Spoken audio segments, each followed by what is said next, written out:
करता हूं मैं आपका गोल्डन स्टडी सर्किल के यूट्यूब चैनल पे।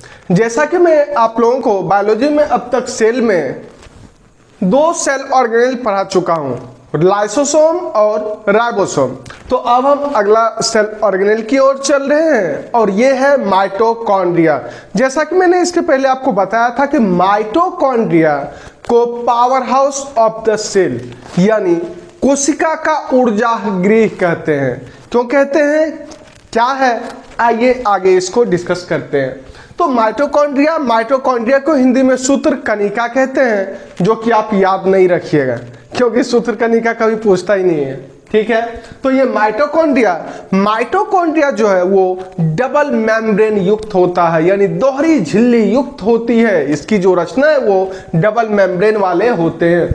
तो माइटोकॉन्ड्रिया की संख्या जो है, ये किस सेल में कितनी इसकी संख्या होगी वो उसके फिजिकल वर्क पे, शारीरिक परिश्रम पे करता है। जनरली यह मनुष्य में 1000 से 1600 के बीच होती है। 1000 से 1600 के बीच ये जो माइटोकॉन्ड्रिया की संख्या, तो वो मैंने पॉइंट नोट नहीं किया हूं, वो आप याद रखेंगे कि जनरली इसकी मनुष्य में प्रत्येक सेल में 1000 से 1600 के बीच होता है। अब सवाल उठता है कि 1000 से 1600 के बीच, तो 1000 किस्में और 1600 किस्में, या फिर 1000 से ज्यादा किस्में और कम किस्में, 1600 से कम किस्में, 1000 ज्यादा किस्में। तो ये जो संख्या है माइटोकॉन्ड्रिया का, यह संख्या उसके फिजिकल वर्क यानी शारीरिक परिश्रम पर निर्भर करता है। जो व्यक्ति ज्यादा परिश्रम करेगा उसमें माइटोकॉन्ड्रिया की संख्या अधिक होगी। तो सबसे कम माइटोकॉन्ड्रिया एक होता है किसमें, वो मैं अभी आपको याद करा दूंगा, और एक होता है सबसे अधिक माइटोकॉन्ड्रिया 5 लाख, वो किसमें, वो मैं अभी याद करवा देता हूं। तो चलिए मैं आप लोगों को एक बात बता रहा हूं। आपने फुचका खाया होगा जिसको पानी पूरी कहते हैं। तो ये जो पानी पूरी फुचका जो है वो मैं आप लोगों को आज अलग तरीके से खिला रहा हूं। एक्चुअली आलू वाला फुचका खाए होंगे, आज मैं आप लोगों को करेला का सब्जी डाल के फुचका में करेला वाला खिलाता हूं। तो करेला का फुचका जब बनाएंगे तो उसमें आलू की जगह पे करेला डालेंगे, तो उसको क्या बोलेंगे, करेला फुचका। तो एक बार में कितना फुचका आप खा सकते हैं, यानी कि एक बार में एक। तो जब एक बार में एक ही फुचका खा सकते हैं तो माइटोकॉन्ड्रिया की संख्या एक किसमें होगी, तो आप करेला फुचका याद हो गया। अब इसको थोड़ा सा ठीक कर लो आप, क्लोरेला फुचका, यानी करेला को आप क्लोरेला कर दो और फुचका को फुसका कर दो, यानी क्लोरेला फुसका। यानी क्लोरेला फुसका जो एक एल्गी है, एक अलगा है, ये एल्गी प्लुरल हो जाता है। तो इसमें माइटोकॉन्ड्रिया की संख्या सिर्फ एक होती है, क्लोरेला फुसका, और माइक्रोएस्टेरियसन में भी। आइए, और इसकी सबसे अधिक 5 लाख होता है और इसकी संख्या 5 लाख 54 CHAOS, 5 हुआ CHAOS, यानी कि 5, तो 5 लाख माइटोकॉन्ड्रिया की संख्या इसमें होता है चौस में, जो एक अमीबा है, एक अमीबा के कैटेगरी का। तो आइए, यहां तक आपको याद हो गया। अब देखते हैं कि ये जो माइटोकॉन्ड्रिया है ये जंतु कोशिका में अधिक होगा, एनिमल सेल में इसकी संख्या काफी अधिक होती है प्लांट सेल की अपेक्षा। प्लांट सेल में संख्या ना के बराबर काफी कम होता है। हाँ, लेकिन अब सवाल उठता है कि प्लांट सेल में ये जो माइटोकॉन्ड्रिया है ये तो नहीं होगा। और हाँ, माइटोकॉन्ड्रिया का शेप एंड साइज, इसकी जो आकार और आकृति होती है वो डिफर करता है, या तो ये सॉसेग होगा या सिलिंड्रिकल होगा। इसकी जो शेप एंड साइज है सॉसेग या सिलिंड्रिकल होगा।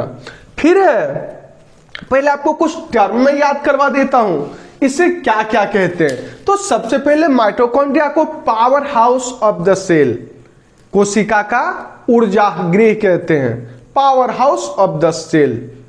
क्यों? क्योंकि ये एरोबिक रेस्पिरेशन के दौरान एटीपी के रूप में ऊर्जा का निर्माण करता है, यानी कि एटीपी का फॉर्म करता है। तो ये जो एटीपी है, एडिनोसिन ट्राइफॉस्फेट, ये ऊर्जा को मापने की इकाई है। तो ये एटीपी यानी ऊर्जा का निर्माण करता है, इसलिए इसको पावर हाउस यानी ऊर्जा गृह कहते हैं। अब आप सोचो कि ये जो आपकी लाइट जल रही है, ये कहां से आता है? तो जनरली हम लोग कहते हो पावर हाउस में ही लाइट नहीं है, पावर हाउस से ही कट गया है।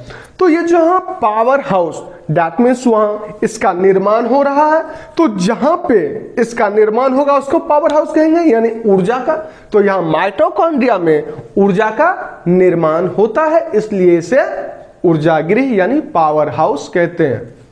हिंदी में इसको शक्ति गृह कहते हैं। तो इसे पावर हाउस ऊर्जा गृह या एटीपी मिल, चूंकि एटीपी के रूप में एटीपी का निर्माण किया, इसलिए इसको एटीपी मिल कहते हैं। ये कोशिकांग के भीतर कोशिका cell organelle, within cell organelle भी कहते हैं। Cell organelle, within cell organelle यानी कोशिकांग के अंदर कोशिकांग।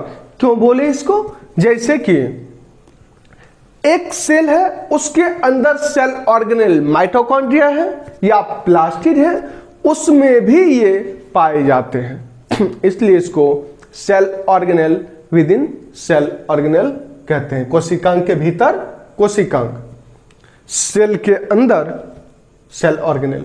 अब है सेमी ऑटोनोमस सेल ऑर्गेनेल।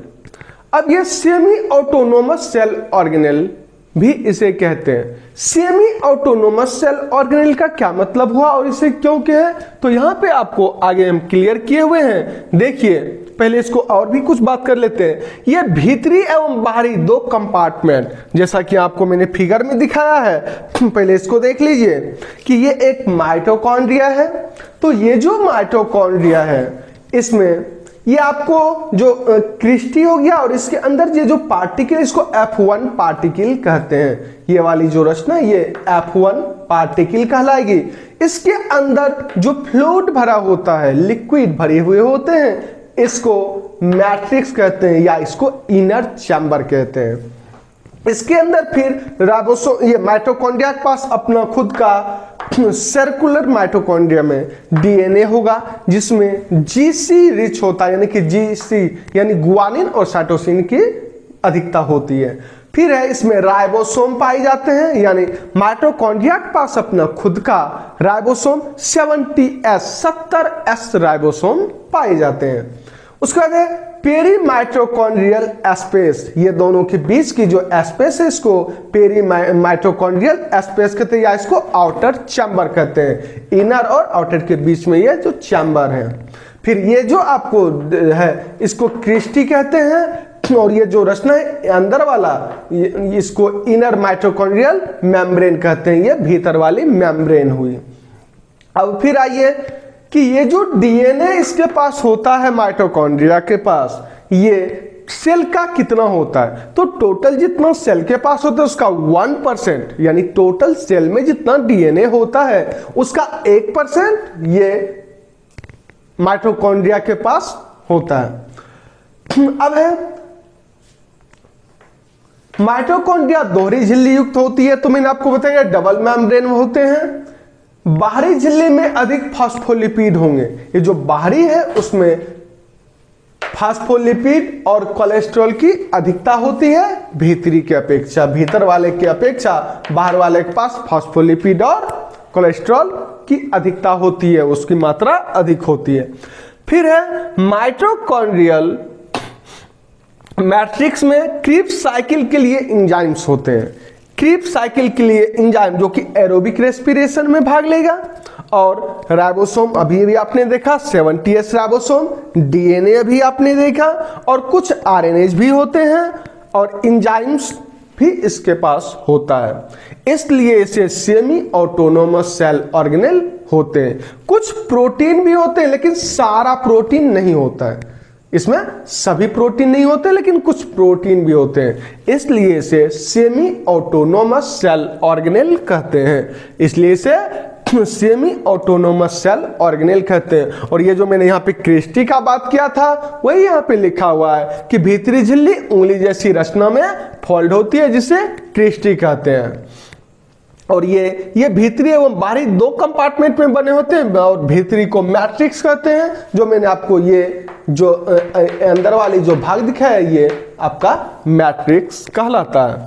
अब इसका फंक्शंस क्या होगा, इसका कार्य क्या होता है। ये जो माइटोकॉन्ड्रिया है, माइटोकॉन्ड्रिया का काम क्या होगा, कार्य क्या होता है। तो जैसा कि आपने देखा ये एरोबिक रेस्पिरेशन के लिए साइड देता है और ये एटीपी के रूप में ऊर्जा का निर्माण करता है। ये इसका सबसे प्रमुख फंक्शन है, सबसे मुख्य फंक्शन है। तो यहां पे मैंने आपको जब सेल शुरू किया था तो वहां मैंने आपको याद करवाया था कि सेल बिल्कुल एक फैमिली की तरह सोचिए। जैसे कि आपके घर में बहुत सारे मेंबर्स हैं और सभी मेंबर्स का अपना अपना काम है। इसको ऐसे समझ लीजिए कि आपकी जितने भी मेंबर्स हैं, किसी को दाल लाना है, चावल लाना है, चीनी लाना है, सब्जी लाना है, वगैरह वगैरह वगैरह, सब कुछ ला करके किचन में रखेंगे और मम्मी क्या करेंगे, आपका खाना बनाएंगे। खाना आपको ऊर्जा हो गया। तो ये मम्मी से माइटोकॉन्ड्रिया समझिए, यानी कि ये मम्मी यानी माइटोकॉन्ड्रिया ऊर्जा का निर्माण करता है, यानी एटीपी का फॉर्म करता है, एटीपी के रूप में ऊर्जा का निर्माण करता है। एटीपी मतलब एडिनोसिन ट्राइफॉस्फेट। अब आपका ये जो है माइटोकॉन्ड्रिया ये आपको कंप्लीट हुआ और माइटोकॉन्ड्रिया में कुछ इंपॉर्टेंट पॉइंट जो है वो आप याद रखेंगे। जैसे माइटोकॉन्ड्रिया को power house of the cell, ATP mill कहते हैं और सबसे कम जो एक माइटोकॉन्ड्रिया होता है वो करेला फुसका नहीं, क्लोरेला फुसका, ठीक है। और सबसे अधिक 5 लाख चौस में होते हैं। तो ये आपका माइटोकॉन्ड्रिया यहीं खत्म हुआ। अब नेक्स्ट ऑर्गेनेल की ओर आगे बढ़ते हैं। तो अब आप लोगों को एक नया ऑर्गेनेल पढ़ाने जा रहे हैं और वो है प्लास्टिड यानी लवक।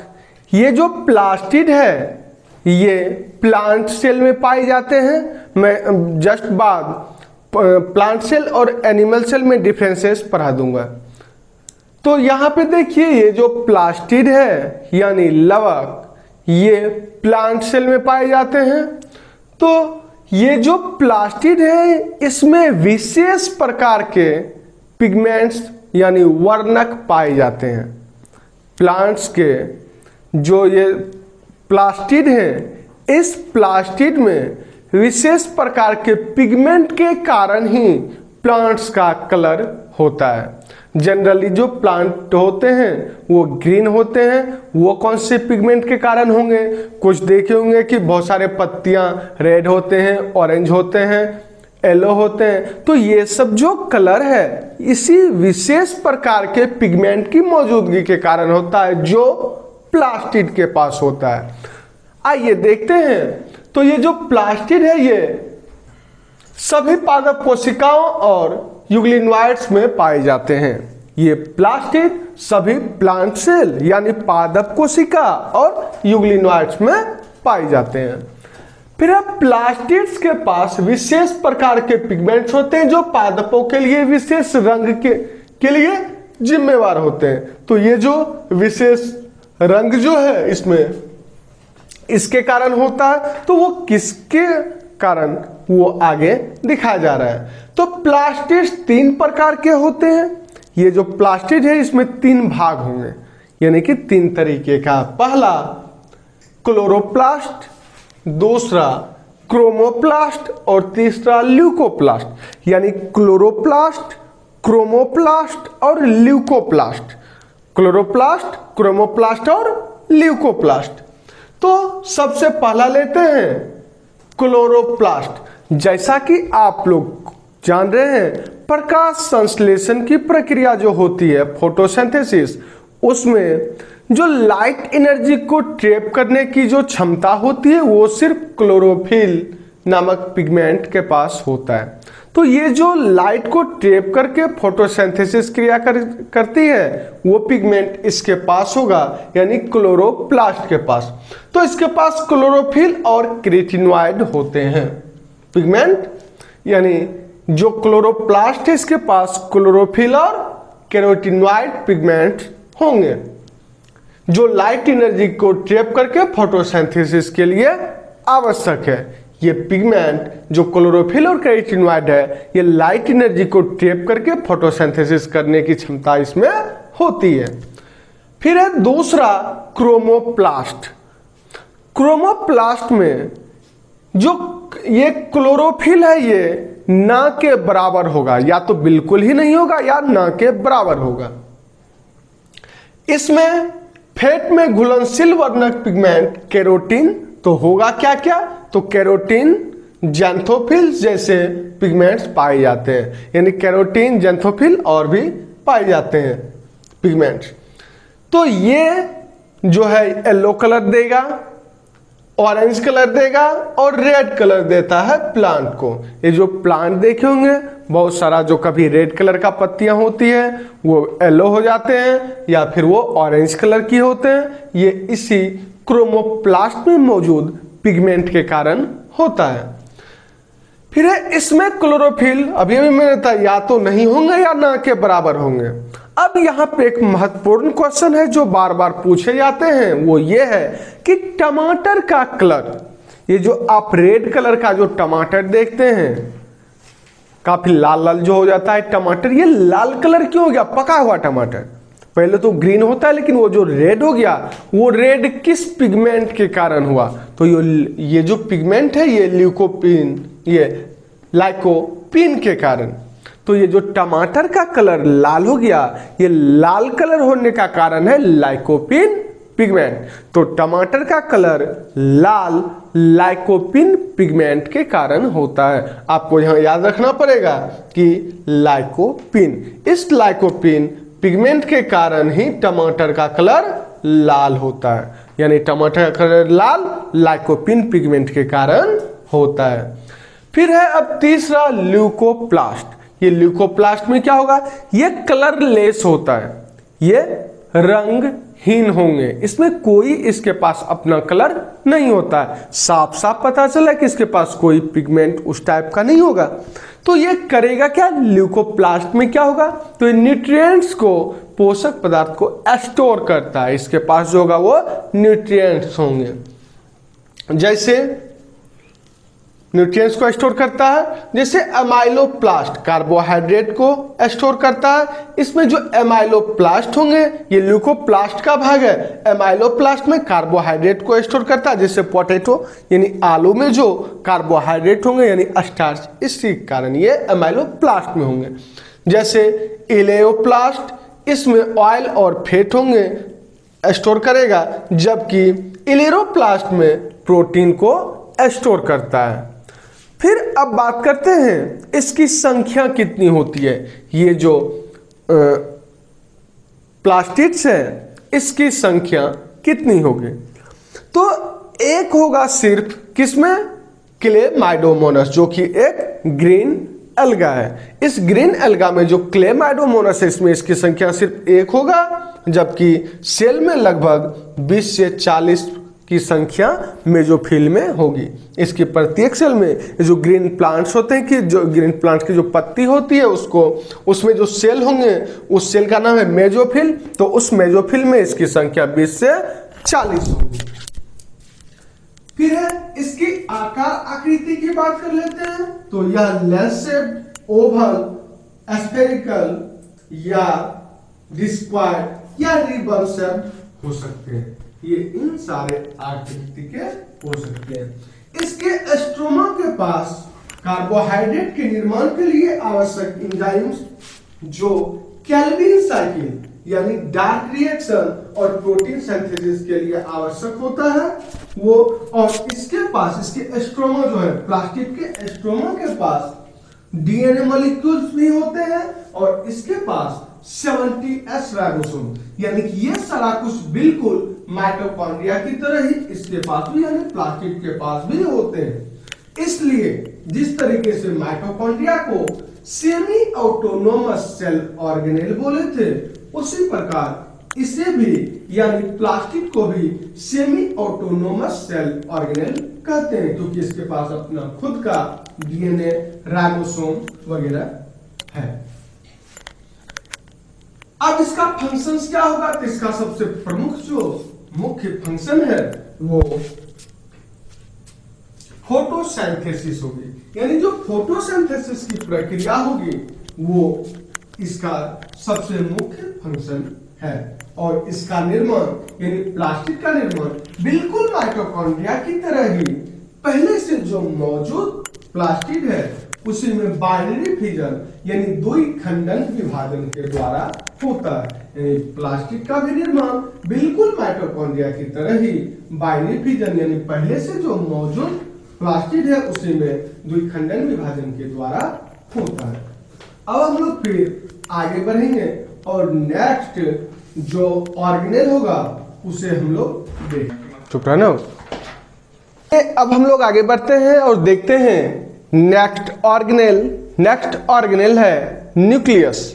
जिस तरीके से मैंने आपको समझाया था कि सेल को बिल्कुल एक फैमिली की तरह अगर समझे तो जिस तरीके से एक परिवार में एक फैमिली में एक गार्जियन होता है, बिल्कुल एक गार्जियन की तरह ही सेल में केंद्रक होता है यानी न्यूक्लियस होता है। जिस तरीके से घर का गार्जियन बाकी सारे मेंबर्स को यानी कि उसमें जितनी भी मेन वर्क होगा उसका कंट्रोल करता है और उसका डायरेक्शन करता है, बिल्कुल उसी प्रकार न्यूक्लियस केंद्रक सेल में कंट्रोल और डायरेक्टर का काम करता है। तो आइए देखते हैं ये डबल मेम्ब्रेनस होते हैं यानी दोहरी झिल्ली युक्त होते हैं। तो केंद्रक का खोज सबसे पहले देख लेते हैं कि ये जो केंद्रक है न्यूक्लियस है इसका खोज किसने किया था। तो रॉबर्ट ब्राउन ने 1831 में, यानी केंद्रक का खोज ये जो न्यूक्लियस है इसका खोज सबसे पहले रॉबर्ट ब्राउन ने 1831 में किया। दूसरा पॉइंट है केंद्रक दोहरी झिल्ली युक्त होती है जो सभी सेलुलर मेटाबॉलिज्म को नियंत्रित करता है तथा जेनेटिक इंफॉर्मेशन को परिबद्ध करता है। इसका मतलब यह हुआ कि डबल मेम्ब्रेनस होते हैं बिल्कुल माइटोकॉन्ड्रिया की तरह ही। जैसे वो डबल मेम्ब्रेन युक्त था, दोहरी झिल्ली युक्त थी, वैसे ही ये भी होता है और इसमें जेनेटिक मटेरियल भी परिबद्ध होते हैं। केंद्रक को कोशिका का कंट्रोलर या डायरेक्टर भी कहते हैं। इसका मतलब ये होगा कि ये सेल के सारे मेटाबॉलिज्म को कंट्रोल करेगा और डायरेक्शन भी देगा। इसलिए इसको बिल्कुल एक फैमिली में एक जो मुखिया होता है, जो घर का मेन गार्जियन होते हैं, उसी की तरह ये भी होता है सेल में। यानी न्यूक्लियस जो हुआ ये कंट्रोलर और डायरेक्टर कहलाते हैं। फिर सभी यूकेरियोटिक सेल में संभवतः कम से कम एक केंद्रक होता है, यानी कि जितने भी सेल हैं सब में कम से कम एक न्यूक्लियस, एक केंद्रक होता है। लेकिन किसी किसी में दो या दो से अधिक भी हो सकते हैं। जैसे सभी यूकेरियोटिक सेल में एक तो होते ही है, लेकिन परिपक्व फ्लोएम सिव ट्यूब और मैच्योर आरबीसी में यह अनुपस्थित होता है। सिर्फ ये जो फ्लोएम सिव ट्यूब है, जो मैच्योर फ्लोएम सिव ट्यूब होगा उसमें न्यूक्लियस नहीं पाया जाता है। और मैच्योर आरबीसी में अब तक जो आपको पढ़ा रहे थे पीछे, जैसे कि लाइसोसोम हो गया था मैमल्स के आरबीसी में नहीं था, तो यहां वैसे ही मैच्योर जो आरबीसी होंगे उसमें केंद्रक यानी न्यूक्लियस नहीं होते हैं और फ्लोएम सिव ट्यूब में भी ये नहीं होते हैं। फिर है पैरामीशियम में ये डाइकैरियोटिक। थोड़ी देर पहले जो हम डिस्कस कर रहे थे कि दो का मतलब होता है डाइकैरियोटिक, तो ये पैरामीशियम में डाइकैरियोटिक होते हैं, यानी कि दो न्यूक्लियस पाए जाते हैं, दो केंद्रक होंगे। और मल्टीकैरियोटिक सेल्स भी पाए जाते हैं। कुछ ऐसे भी सेल हैं जिसमें दो से अधिक भी न्यूक्लियस होते हैं यानी केंद्रक होते हैं। फिर है न्यूक्लियोलस। केंद्रक में एक केंद्रिका होता है। जैसे कि अगर एक फैमिली में मान ले गार्जियन, उनका जो एक सबसे बड़ा लड़का यानी कि जो बड़ा बेटा होता है वो उनके बाद का जो गार्जियन होता है, बिल्कुल हूबहू वही उसी प्रकार से जब वो बड़े हो जाते हैं, मैच्योर होने के बाद वो भी अपना एक गार्जियन हो जाते हैं। वैसे ही इसमें ये न्यूक्लियोलस होता है जो कि आगे चल करके फिर ये न्यूक्लियस में बदल जाएंगे। यह स्फेरिकल एवं मेम्ब्रेन लेस रचना होती है। ये स्फेरिकल और मेम्ब्रेन लेस रचना होगा। केंद्रिका एक्टिव राइबोसोमल आरएनए, ये जो न्यूक्लियोलस है यानी केंद्रिका जो है ये एक्टिव राइबोसोमल आरएनए यानी आरआरएनए निर्माण के लिए जगह प्रदान करता है। ये आरआरएनए के लिए निर्माण के लिए यानी उसके सिंथेसिस के लिए ये साइट प्रदान करता है, ये साइट देता है, जगह देता है। फिर है केंद्रिका जो है न्यूक्लियोलस क्रोमैटिन या क्रोमोसोम कहिए से विशेष जगह पर जुड़े होते हैं जिसे NOR कहते हैं। ये NOR आगे चल करके क्लियर होगा क्रोमोसोम में गुणसूत्र में। इसके जस्ट बाद हम क्रोमोसोम आपको पढ़ाने जा रहे हैं तो उसमें इसकी जरूरत पड़ेगी। NOR का मतलब होता है न्यूक्लियोलर ऑर्गेनाइजर कहते हैं। इसका ये NOR को न्यूक्लियोलर ऑर्गेनाइजर कहते हैं। और ये NOR हुआ आपको जहां पे ये क्रोमैटिन, ये जो न्यूक्लियोलस है ये क्रोमैटिन या क्रोमोसोम से एक विशेष जगह पे जहां जुड़ा होगा। फिर है न्यूक्लियोलस, ये जो केंद्रिका, ये काफी इंपॉर्टेंट पॉइंट है। ये वाली जो सबसे लास्ट है न्यूक्लियोलस यानी केंद्रिका को कोशिका का राइबोसोम फैक्ट्री भी कहते हैं। अब आप याद कीजिए कि प्रोटीन की फैक्ट्री बोले थे तो वो प्रोटीन का निर्माण कर रहा था। उसी प्रकार यहां पे आपको ये जो केंद्रिका है न्यूक्लियोलस है ये क्या चीज का निर्माण करेगा, तो ये जो न्यूक्लियोलस केंद्रिका है ये आपको राइबोसोम फैक्ट्री कहला रहा है। इसका मतलब ये राइबोसोम का निर्माण करता है, यानी केंद्रिका राइबोसोम के निर्माण में भाग लेता है। इसलिए केंद्रिका को यानी न्यूक्लियोलस को राइबोसोम की फैक्ट्री कहते हैं। ये जो पॉइंट है ये काफी इंपॉर्टेंट है कि राइबोसोम की फैक्ट्री किसे कहते हैं, तो आंसर होगा न्यूक्लियोलस यानी केंद्रिका। अब न्यूक्लियोलस के बाद हम लोग आगे बढ़ेंगे क्रोमोसोम की ओर। जस्ट इस ऑर्गेनेल के बाद हम लोग क्रोमोसोम पढ़ते हैं।